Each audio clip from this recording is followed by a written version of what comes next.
اسی طرح مشاجرات صحابہ بنو امیہ والے مسئلے پر اب بس کرتے ہیں، ہم لوگ بھی سن سن کر تھک چکے ہیں. ہاں تو نہیں، وہ میں تو کبھی بھی کوئی بات کرتا ہوں تو ریبٹل کے طور پہ کرتا ہوں.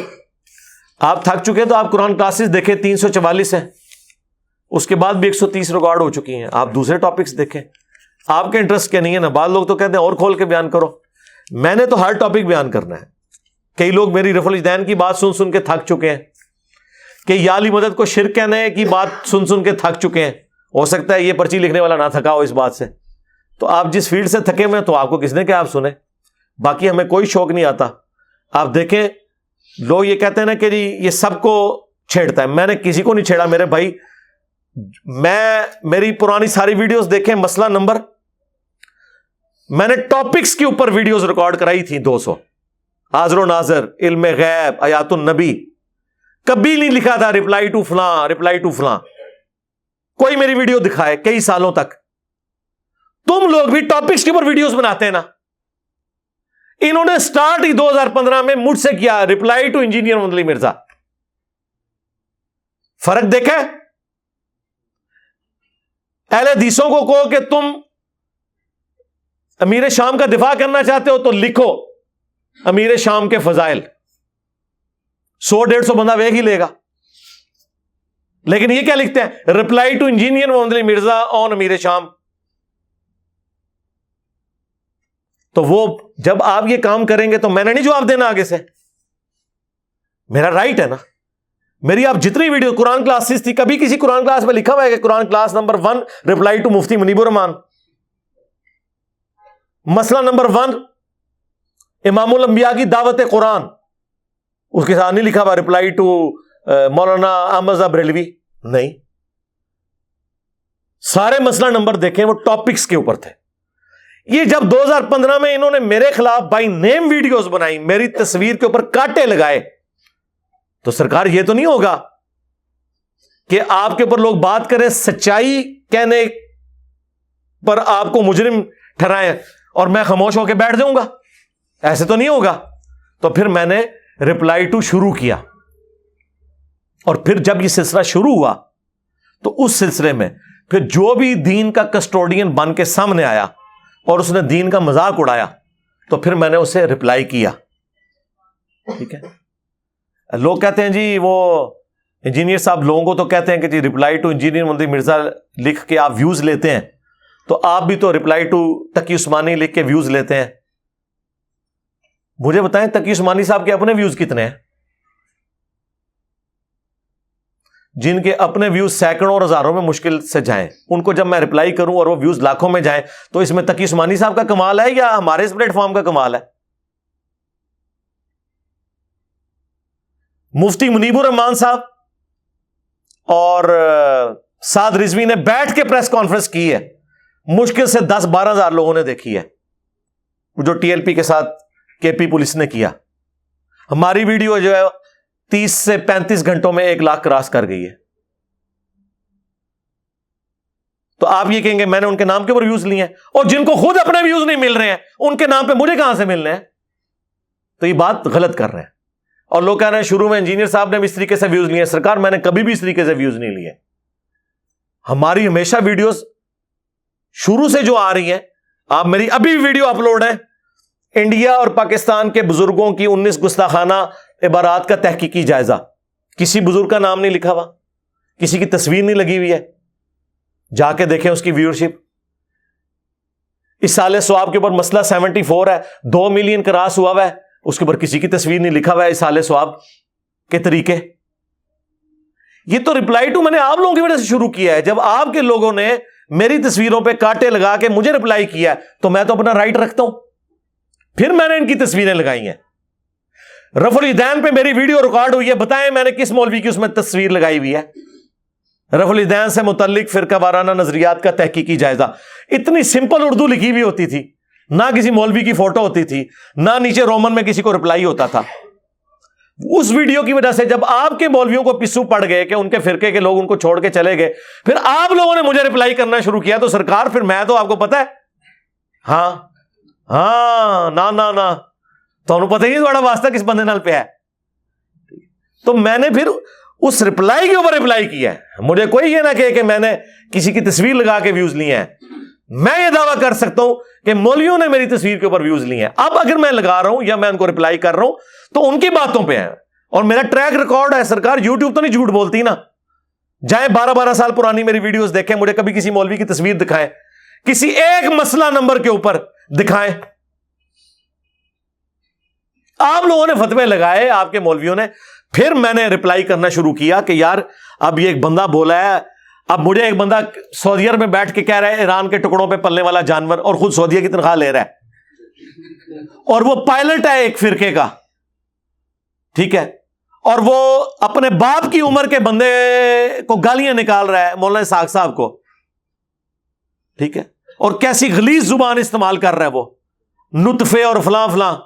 تو وہ اہل سنت میں سے لوگوں کو خریدتے ہیں جنہوں نے لبادہ اہل سنت کا پہنا ہوا ہوتا ہے, اور حقیقت میں وہ رافضیت کے گندے نطفے ہوتے ہیں, جس کی بہت ساری مثالیں ہمارے سامنے موجود ہیں. اسحاق جھال والا مردود اسی قسم کے انسانوں میں سے تھا. انجینئر مرزا مردود اسی قسم کے انسانوں میں سے ہے. رافضیت کے پیسوں پہ پلنے والا, ایران کے ٹکڑوں پہ پلنے والا یہ جانور صحابہ کے بارے میں اپنی زبان گندی دراز کرتا ہے, اور حقیقت میں اس کا من پلیت ہے, اس کے ماننے والے اس سے بڑے پلیت ہیں. تو میں خاموش بیٹھا رہوں گا؟ تو منجی ٹھکوائی ہے نا اس نے اپنے فرقے کی, تو ٹھوک دی. تو یہ ذہن میں رکھیے گا, یہ لوگ بولے ہیں کراچی کے مفتی صاحب جن سے اب صلح ہو چکی ہے, اس لیے وہ اب, ورنہ کل مشین پہ انہوں نے چڑھا ہونا تھا جو مفتی صحیح چڑھا ہے المونت کے مسئلے میں. اب اپنے نیا بندہ ڈھونڈ لیا. اس بندے نے 2017 میں پہلی دفعہ جب یوٹیوب پہ ایسا دیکھا یار سب سے زیادہ ویورشپ کس کی, انجینئر صاحب کی, اس نے ایک ویڈیو چڑھا دی انجینئرنگ فرقہ. یاد ہے آپ کو 2016-17 کی بات ہے. میں تو جانتا بھی نہیں تھا یہ بندہ کون ہے. جب وہ ہوا تو وہ اس کی ویڈیو لاکھوں میں پہنچ گئی. اب میں نے کہا یار دیکھو, اندازہ کرو, جو بندہ فرقہ واریت کے خلاف بول رہا ہے اسے کہہ رہا ہے اس نے انجینئرنگ فرقہ بنایا. یار یہ کون گالی برداشت کرتا ہے؟ پھر دیوبند کی منجی ٹھکوا لی اس نے. پھر میں نے المحند, اسام الارمین, یہ ساری چیزیں. مجھے بتائیں پہلے میں کب ان کتابوں کے نام لیتا تھا؟ آپ 2017 سے پہلے کے انجینئر علی مرزا کو دیکھیں اور بعد کے دیکھیں, سچویشن کا فرق ہے. وہ جس طرح کافر کہتے ہیں کہ جی مکی محمد اور تھا اور مدنی محمد اور ہے. مکے میں تو محمد صلی اللہ علیہ وآلہ وسلم ان کے ساتھی ایک مظلوم طبقہ نظر آتا ہے جن کی پٹائی ہو رہی ہے, لوگ ان کو مار رہے ہیں اور وہ ہاتھ بھی نہیں اٹھا رہے, کوڑے کھا رہے ہیں, انگاروں پہ لیٹ رہے ہیں. کوئی ایک گریلا وار کر کے خانہ کعبہ شریف میں رکھے ہوئے بت بھی نہیں توڑ رہے. 13 سال تک حضور نے کعبے کی طرف منہ کر کے نماز پڑھی ہے اور اندر بت رکھے ہوئے. لیکن وہ کہتے ہیں مدینہ شریف جاتے ہی بدر, احد, خندق, خیبر, حنین, فتح مکہ, پھر غزوہ تبوک, پھر جناب حضور کی قادسیہ, یرموک. یہ وہی ساتھی ہیں جو مارے کھاتے تھے, اب پوری دنیا کو آگے لگایا ہوا ہے. تو سرکار وہ دیکھیں نا اس کے پیچھے ریزن کیا ہے. یہ فیس چینج ہوتے ہیں. اب آپ مدنی اصحاب سے یہ ایکسپیکٹ نہیں کر سکتے وہ مکے والی زندگی گزارے, وہ ٹائم ختم. حضرت علی علیہ السلام نے 25 سال سکون کے گزارے ہیں نا خلفائے راشدین کے دور میں, لیکن اپنے دور میں انہیں بڑھاپے میں 3 جنگیں لڑنی پڑ گئی. آپ کو کہ جی 25 سال سے تو آپ سکون میں بیٹھے ہوئے تھے, اب آپ کو کیا ہو گیا؟ تو پھر آپ کو بتائیں گے کہ یار مسئلہ ہوا ہے تو مجھے نکلنا پڑا ہے نا. تو یہ فیزز چینج ہوتی ہیں, یہ ذہن میں رکھیے گا. تو 2017 کے بعد مزید چینج ہوئی, مینلی 2015 سے جب میرے خلاف کلپ آنا شروع ہوئے مولویوں کے, اور میری تصویر کے اوپر کانٹے مار کے, اور پتہ نہیں انہوں نے گستاخ اور یہ لکھا. دیکھیں نا یار, آپ علمی اختلاف لکھیں, ہمارا ابھی بھی دیکھیں ویڈیوز چڑھ رہی ہیں, حافظہ اللہ لکھا ہوتا ہے ساتھ.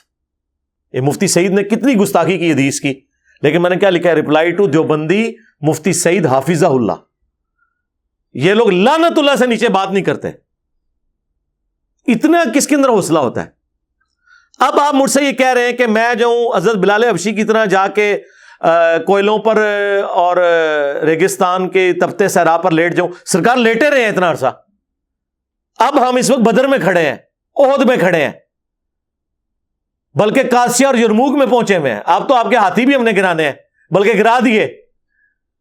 اب آپ ہم سے وہ والی زندگی تو نہ ایکسپیکٹ کریں نا, کیونکہ معاملہ تو آپ نے خود خراب کیا ہے. بھائی کس نے کیسے روم کو کہا تھا کہ 1.5 لاکھ کا پورا لشکر لے کے تو عرب کے بارڈر پہ آ جائے؟ نبی اسلام کو تو مدینہ شریف میں بیٹھے ہوئے تھے, اس نے ہمیں بدماشی کی, اچھا یار یہ تو پورے عرب میں ایک بادشاہ آ گیا ہے اور اس نے پورے عرب پہ تو یہ لگتا ہے باہر بھی نکلے گا.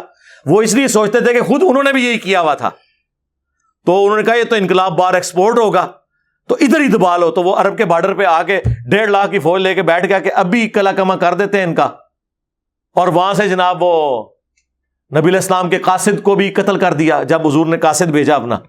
اور اس زمانے میں قاصد کا قتل تو اعلان جنگ ہوتا تھا. حضور 30,000 صحابہ کو لے کے نکلے, وہ وہاں سے بارڈر چھوڑ کے بھاگ گئے. پہلے وہ بدماش بنا ہوا تھا, ٹھیک ہے, جب نبی علیہ السلام نے رپلائی ٹو کیا نا, رپلائی ٹو کیسرے روم پر دم دبا کے بھاگا. تو سرکار اب آپ یہ کہیں گے جی اس سے پہلے کیوں نہیں؟ نبی علیہ السلام تو خاطی لکھ رہے تھے, صرف فوج لے کے کیوں پہنچ گئے؟ ظاہر ہے جی انہوں نے غلط حرکت کی ہے تو یہ تو ہونا ہے نا. پہلے تو ہم مسئلہ نمبر ہی ریکارڈ کرا رہے تھے, دعوت ہی دے رہے تھے. جب آپ کاٹے پھیریں گے اور آپ ونریبل کریں گے, ہمیں گستاخ کہیں گے, تو آپ کیا ایکسپیکٹ کرتے ہیں کہ میں رپلائی ٹو نہیں کروں گا؟ ٹھیک ہے, تو یہ بالکل جھوٹ بولنا بند کریں. مجھے پوری اپنی تاریخ پتہ ہے کہ کس طریقے سے کیسے کیسے چلیں. یہ سب سطحی باتیں چھوڑیں, اور یہ یاد رکھیے ہمارے بھی بعض اسٹوڈنٹ لوگوں کے نظریات کے مطابق ہمیں سمجھ رہے ہوتے ہیں. نہیں, مجھ سے آ کے پوچھیں تو میں آپ کو کلیئر کروں گا کہ یہاں پہ ڈنڈی مارا ہے, یہ یوں نہیں ہے, یوں ہوا تھا, پھر یوں ہوا تھا. ابھی میری ویڈیو انہوں نے کاٹی ہوئی ہے کہ جی یہ کہہ رہا ہے کہ امام کعبہ بھی قرات میں غلطیاں کرتا ہے, اور کئی جگہ میرا سلپ آف ٹنگ ہے وہ اس میں لگایا ہوا ہے, اور وہ کہہ رہے ہیں دیکھو یہ خود غلطیاں کر رہا ہے اور امام کعبہ کے بارے میں بات کر رہا ہے. اور بھائی میرے تم نے وہ سلپ آف ٹنگ کاٹے تھے تو میں نے اس میں ریبٹل کیا تھا کہ غلطی کسی سے بھی ہو سکتی ہے, امام کعبہ سے بھی ہوتی ہے. اب یہ بات اور ہے اور وہ بات اور ہے, تو اس طریقے سے جو مرضی آپ کر لیں.